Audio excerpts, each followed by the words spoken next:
வணக்கம். நீங்க எங்க கூட பகிர்ந்துகிட்ட அருட்பெருஞ்சோதி அகவல் வரிகளை பார்த்தோம். முதல் தடவை படிக்கும்போது அருட்பெருஞ்சோதி அருட்பெருஞ்சோதின்னு ஒரே வார்த்தை திரும்ப திரும்ப வருது. பார்க்க ஏதோ ஒரு மந்திர மாதிரியே தோணுச்சு இல்லையா? ஆனா கொஞ்சம் உன்னிப்பா கவனிச்சா இது வெறும் மந்திரம் இல்ல. சொல்லப்போனா ஒரு ஆன்மீக பயணத்துக்கான ஒரு மேப் மாதிரி இருக்கு. நம்மளோட நோக்கம் இன்னைக்கு என்னன்னா இந்த மேப்பை டீகோட் பண்றது தான்.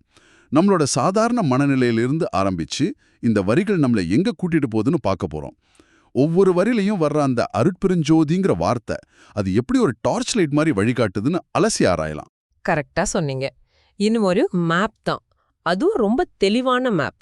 மனசோட ஒரு நிலையில இருந்து அதை விட உயர்ந்த அடுத்தடுத்த நிலைகளுக்கு எப்படி போறதுன்னு இதுல ஸ்டெப் பை ஸ்டெப்பா சொல்லியிருக்கு. ஒரு இடத்துக்கு போறதுக்கு முன்னாடி மேப்பை பார்த்து தெளிவுபடுத்திக்கிற மாதிரி நாம இந்த வரிகளை பார்த்து நம்ம பயணத்தை தொடங்கலாம்.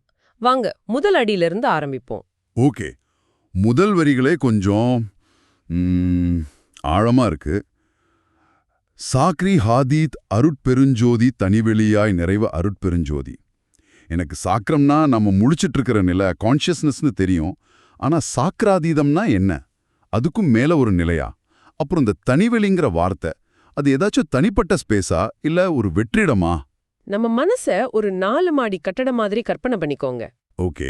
தரைத்தளம் தான் நாம முழிச்சிட்டு இருக்கிற சாக்கிரம்.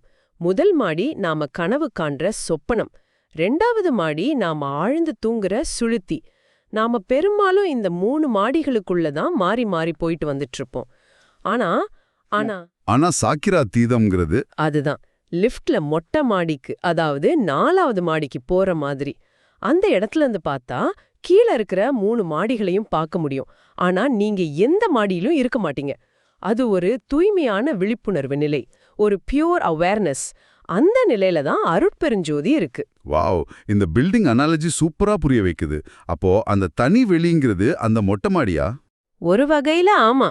ஆனா அது வெறும் மொட்டை மாடி இல்ல. அது ஒரு தனி உலகம். நம்ம சூரியன் நட்சத்திரமெல்லாம் இருக்கிற இந்த ஸ்பேஸ் மாதிரி இல்லாம அது தனக்குன்னு ஒரு தனித்தன்மையான வெளியில இருக்கு. அது வேற எதையும் சார்ந்தில்ல. அதனாலதான் அது தனி வெளி. அந்த வெளியில அந்த ஜோதி தானாவே நிறைஞ்சிருக்கு. சொல்லப்போனா ஒரு தனிப்பட்ட டைமென்ஷன் மாதிரி. சரி, அப்போ இதோட டேக்அவே என்னன்னா, நம்மளோட டெய்லி கான்ஷியஸ்னஸா தாண்டி போனா அங்க ஒரு தனி உலகத்துல ஒரு தனி டைமென்ஷன்ல அந்த இறை ஒளி இருக்கு. ஓகே, இது அடுத்த வரிகளோட எப்படி கனெக்ட் ஆகுதுன்னு பார்ப்போம். ஆக்கிய சிற்சபை அருட்பெருஞ்சோதி சுட்டுதற் கரிதாம் அருட்பெருஞ்சோதி. இங்க சிற்சபைன்னு ஒரு வார்த்தை வருது. சபைனா ஒரு ஹால் இல்லைன்னா ஒரு இடம். ஆனா அந்த சித்துனா என்ன? வெறும் அறிவுன்னு எடுத்துக்கலாமா இல்ல அதுக்கு வேற அர்த்தம் இருக்கா? சித்துங்கிறதுக்கு வெறும் நாலேஜ்னு சொல்றதை விட பியோர் கான்ஷியஸ்னஸ் அல்லது பிரபஞ்ச பிரக்னைன்னு சொல்லலாம். சிற்சபைனா இந்த பிரபஞ்சத்தோட மொத்த அறிவும் ஞானமும் இருக்கிற ஒரு மையம், ஒரு cosmic centre of consciousness. Okay, பிரபஞ்சத்தோட மையம்னு சொல்றது ரொம்ப பெருசா அப்டிராக்டா இருக்கு. இது கொஞ்சம் எளிமையா சொல்ல முடியுமா? நம்ம கம்ப்யூட்டர்ல இருக்கிற CPU மாதிரி பிரபஞ்சத்தோட எல்லா திங்கிங்கும் நடக்கிற இடமா அது? ஹா, கிட்டத்தட்ட அந்த மாதிரி ஒரு நல்ல ஒப்பீடு தான். ஆனா ஒரு வித்தியாசம் இருக்கு. இந்த சிபியுக்கு ஒரு வடிவம் இருக்கு, ஒரு இடம் இருக்கு. ஆனா அந்த சிற்றபைக்கு அப்படி எதுவும் இல்ல. அதனால தான் அடுத்த வரியில சுட்டுதற்கு அரிதுன்னு சொல்றாங்க. ஓ, அதாவது அது இங்க தான் இருக்கு, இந்த வடிவத்துல தான் இருக்குன்னு நம்ம விரலை நீட்டி சுட்டி காட்டவே முடியாது. சத்தியமா முடியாது. அதோட இயல்பே அதுதான். நம்ம அறிவுக்கும் நம்ம வரையறைகளுக்கும் அப்பாற்பட்டது. இங்கே ஒரு நிமிஷம், இதுல ஒரு சின்ன முரண்பாடு இருக்கிற மாதிரி தெரியுதே. ஒரு பக்கம் ஆக்கிய சிற்றபைன்னு, அதாவது உருவாக்கப்பட்ட சபைன்னு சொல்லிட்டு, இன்னொரு பக்கம் அதை சுட்டி காட்டவே முடியாதுன்னு சொல்றாங்க. அது எப்படி சாத்தியம்? நல்லா கவனிச்சிங்க. இங்க ஆக்கியங்கிறது செங்கல் சிமெண்ட் வச்சு யாரோ கட்டனதுங்கிற அர்த்தத்துல வராது.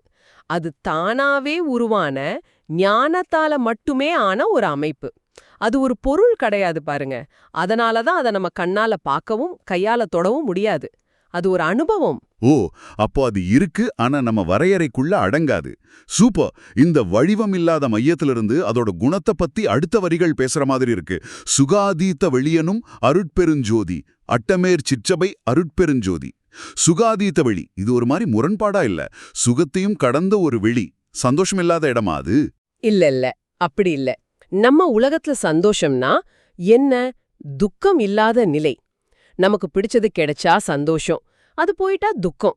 இது ஒரு நாணயத்தோட 2 பக்கம் மாதிரி தானே? ஆமா, ஒன்னு இல்லாம இன்னொன்னு இல்ல. ஆனா சுகாதீதம்ங்கிறது இந்த ரெண்டு பக்கத்தையும் கடந்த ஒரு நிலை. அது நிபந்தனையே இல்லாத ஒரு பேரின்பம். அதுக்கு எதிர்ச்சொல்லே கிடையாது. அந்த மாதிரி ஒரு நிலையில, அந்த மாதிரி ஒரு வெளியில அந்த ஜோதி இருக்கு. அப்போ அந்த அட்டமேல் சிற்சபைக்கு என்ன அர்த்தம்? அட்டம்னா 8, 8க்கு மேல இருக்கிற சபைன்னு எடுத்துக்கலாமா? அது என்ன 8 நிலைகள்? ஆமா, நீங்க சொல்றது கரெக்ட் தான். யோக மார்க்கத்துல அஷ்டாங்க யோகம்னு 8 படிகள் இருக்கு. அதே மாதிரி பல தத்துவங்கள்ல 8 நிலைகளை பத்தி பேசுறாங்க. இத ஒரு வீடியோ கேம்ல இருக்கிற லெவல்ஸ் மாதிரி நினைச்சுக்கோங்க. நீங்க அடுத்தடுத்த லெவலுக்கு போக சில டாஸ்க்குகளை முடிக்கணும். அதே மாதிரி இந்த சிற்சபை அடைய பொதுவா சொல்ற அந்த 8 ஆன்மீக படிகளை கடந்து அதுக்கும் மேல போகணும்னு குறிப்பால சொல்றாங்க. ஓகே, இப்போ இந்த மேப் தெளிவா தெரியுது.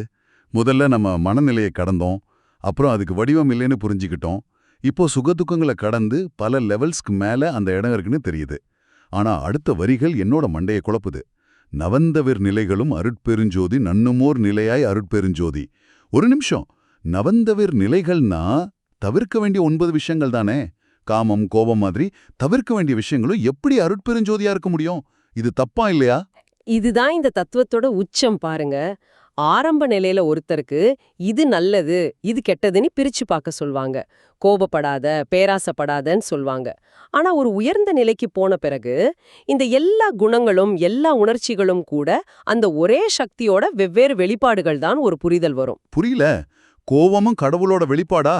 அது எப்படி? ஒரு வெள்ள ஒளி ஒரு பிரிசம் வழியா போகும்போது 7 நிறங்களா பிரியுது இல்லையா? ஆமா. அது மாதிரி அந்த முழுமையான ஜோதி நம்ம மனசுங்கிற பிரிசம் வழியா வெளிப்படும்போது கோபம், அன்பு, பேராசைன்னு பல உணர்ச்சிகளா சிதறுது. இந்த சிதறிய நிலைகளும் அந்த ஜோதியோட அம்சம்தான். ஆனா நாம என்ன பண்ணணும்னா இந்த சிதறிய சக்திகள் எல்லாம் ஒன்னு சேர்த்து மறுபடியும் அந்த ஒற்றை வெள்ளை ஒளிக்கு, அந்த ஓர் நிலைக்கு கொண்டு போகணும். பல விஷயங்கள்ல இருந்து ஒண்ணுக்கு போற பயணம் தான் இது. வாவ், இதுக்கு மேல யோசிக்க முடியல. நாம கெட்டதுன்னு நினைக்கிறதும் அதோட ஒரு பகுதி தான். ஆனா அதை தாண்டி அந்த ஒருமையை அடையணும். ரொம்ப ஆழமான கருத்து. இந்த லாஜிக் அடுத்த வரிகள்னு தொடருது. அவந்தவிர் சிற்சபை அருட்பெருஞ்சோதி உபய பக்கங்களும் அருட்பெருஞ்சோதி ஒன்றென காட்டிய அருட்பெருஞ்சோதி. இது ஒரு மினி மேப் மாதிரி. 3 ஸ்டெப் இருக்கு. முதல்ல அவம்னா பொய், நிலையற்றதுன்னு அர்த்தம்.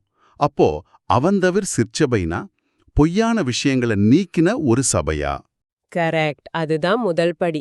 இந்த உலகத்துல எது உண்மை, எது பொய், எது நிரந்தரம், எது தற்காலிகம்னு பிரிச்சு பார்க்குற ஞானம் வர்றது. அந்த தெளிவோட நிலையற்ற விஷயங்களை ஒதுக்கிட்டு அந்த தூய்மையான சிற்றபைய உணர்றது. சரி, அடுத்த ஸ்டெப் உபய பக்கங்கள். இதுக்கு 2 பக்கங்கள்னு அர்த்தம். இங்க எந்த 2 பக்கங்களை பத்தி பேசுறாங்க?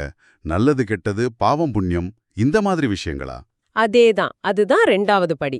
நாம இந்த உலகத்தை எப்போதுமே 2 பிரிச்சு தான் பார்க்கறோம். வெற்றி, தோல்வி, இன்பம், துன்பம், சரி, தவறு. ஆனா ஒரு உயர் நிலையில இந்த 2 பக்கமுமே அந்த ஒரே முழுமையோட 2 முகங்கள் தான்னு புரியும். இருட்டுங்கிறது ஒளி இல்லாத இடம் இல்ல. 2மே ஒரே சக்தியோட வெளிப்பாடுகள். அப்போ இதோட பெரிய டேக்அவே என்னன்னா, நாமளே உருவாக்குன ஒரு விளையாட்டுல இது சரி அது தவறுன்னு நாம நடுவரா இருக்கிறத நிறுத்திட்டு மொத்த விளையாட்டு களத்தையும் ஒன்னா பார்க்கணும். இது சரியான சுருக்கமா? மிகச் சரியான சுருக்கம். அத உணர்றது தான் 2வது படி. 3வது படி அந்த உணர்தலோட உச்சம். ஒன்றென காட்டிய அருட்பெருஞ்சோதி. முதல்ல பொய்ய நீக்கணும், அப்புறம் நல்லது கெட்டது 2மே அதோட அம்சம்னு உணர்ந்தோம். இப்போ அந்த 2மே வேற வேற இல்ல, 2மே ஒண்ணுதான அனுபவபூர்வமா காட்டுறதும் அந்த ஜோதி தான். இது அத்வைதத்தோட சாரம். இது வெறும் தியரி இல்ல, ஒரு எக்ஸ்பீரியன்ஸ். இந்த பயணம் எவ்வளவு தர்க்க ரீதியா அழகா கட்டமைக்கப்பட்டிருக்கு. இப்போ இந்த மேப்போட கடைசி புள்ளிக்கு வர்றோம்னு நினைக்கிறேன். அபயசிர் சபையில் அருட்பெருஞ்சோதி. அபயம்னா பயம் இல்லாத நிலை, அடைக்கலும்னு அர்த்தம். அப்போ இவ்வளவு படிகளையும் கடந்து நாம அடையிற அந்த இடம் ஒரு முழுமையான பாதுகாப்பு, பயமே இல்லாத இடமா? அது ஏன் கடைசி இடமா இருக்கு? ஏன்னா பயம் எங்கிருந்து வருது? பிரிவினையில இருந்து தான். நான் வேற, மத்தவங்க வேற, இந்த உலகம் வேறன்னு நினைக்கிற வரைக்கும் எதையாவது இழந்துடுவோமோ, தோத்துடுவோமோ, அழிஞ்சிடுவோமோங்கிற பயம் இருந்துகிட்டே இருக்கும். ஆனா எப்போ எல்லாமே ஒண்ணுதான அனுபவத்துல புரியுதோ, நல்லது கெட்டது ரெண்டும் ஒண்ணுன்னு தெரியுதோ?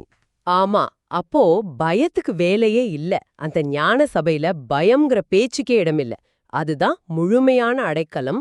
நம்ம பயண உணர்வுகளை கடந்து ஆரம்பிச்சது, அது பயத்தை கடந்து முடிவுக்கு வருது. அப்போ இந்த சில வரிகளுக்குள்ள ஒரு முழு ஆன்மீக பயணத்துக்கான மேப்பையே அடக்கியிருக்காங்க. நம்ம சாதாரண மனநிலையிலிருந்து ஆரம்பிச்சு மொட்டமாடி மாதிரி ஒரு உயர்ந்த நிலைக்கு போய் அங்க வடிவம் இல்லாத ஒரு பிரம்மஞ்ச மையத்தை உணர்ந்து சுக துக்கங்களை கடந்து சிதறிய சக்திகளை ஒண்ணாக்கி நல்லது கெட்டதுங்கிற பிரிவினையை தாண்டி கடைசியில பயமே இல்லாத ஒரு முழுமையான அடைக்கலத்தை அடையிற வர ஒரு தெளிவான பாதையை அந்த வரிகள் காட்டுது. அருமையா தொகுத்தீங்க.